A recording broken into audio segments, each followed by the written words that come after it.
બનાસકાંઠા જિલ્લાની અગ્રણી સહકારી સંસ્થા બનાસ બેંકની 65મી વાર્ષિક સાધારણ સભા દાંતીવાડા કૃષિ યુનિવર્સિટી ઓડિટોરિયમ હોલ ખાતે બેંકના ચેરમેન સવસ્તીભાઈ ચૌધરીની અધ્યક્ષતામાં યોજાઈ હતી। ચેરમેને વિશાળ સંખ્યામાં ઉપસ્થિત બેંકના સભાસદો, ખેડૂતો અને સહકારી આગેવાનોનું બેંક વતી હાર્દિક સ્વાગત કર્યું હતું અને બેંકની નાણાકીય પરિસ્થિતિની જાણકારી આપતા જણાવ્યું હતું કે ગત વર્ષે બેંકની ડિપોઝિટમાં કરોડનો વધારો થતા 3402 કરોડ થઈ છે।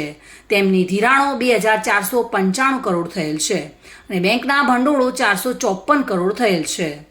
બેંકનો ચોખ્ખો નફો ગત વર્ષના 15 કરોડથી વધીને 21 કરોડ જેટલો થયેલ છે અને ગત વર્ષે બેંકની પ્રગતિમાં મોટો વધારો થયો। તેમાં કેન્દ્રના ગૃહ અને સહકારી મંત્રી અમિત શાહે સહકાર વિકાસ યોજનાનો પાયલોટ પ્રોજેક્ટ આપણા જિલ્લાને આપ્યો અને તેના કારણે શક્ય બન્યું છે। આ યોજના થકી પશુપાલકોને 0% વ્યાજે 50,000નું ક્રેડિટ કાર્ડ આપવાનું કાર્ય પણ શક્ય બન્યું છે। વધુમાં તેઓએ જણાવ્યું હતું કે દેશના યશસ્વી વડાપ્રધાન નરેન્દ્ર મોદીએ ખેડૂતોની આવક વધારવાના અનેક વિવિધ પગલાં લીધા છે, જેના થકી ગ્રામ્ય અર્થતંત્ર સુદૃઢ બને।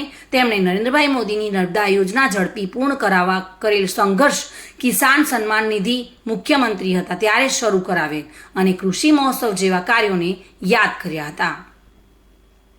ચેરમેનશ્રીએ બનાસ બેંક પર ખેડૂતોની સુખાકારી માટે હરહંમેશ પ્રયત્નશીલ રહેશે તેવી સંચાલક મંડળ વતી ખાતરી પણ આપી હતી।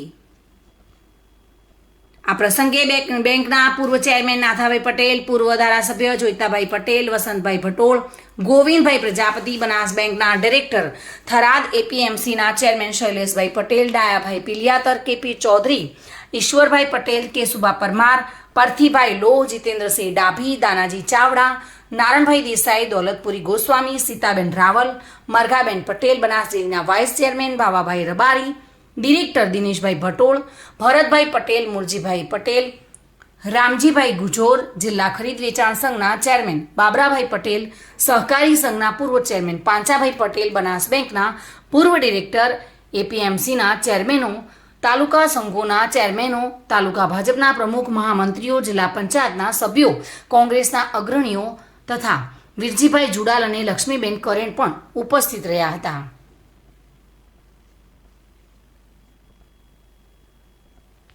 બલસી દરબાર સાથે bureau report, today Gujarati news.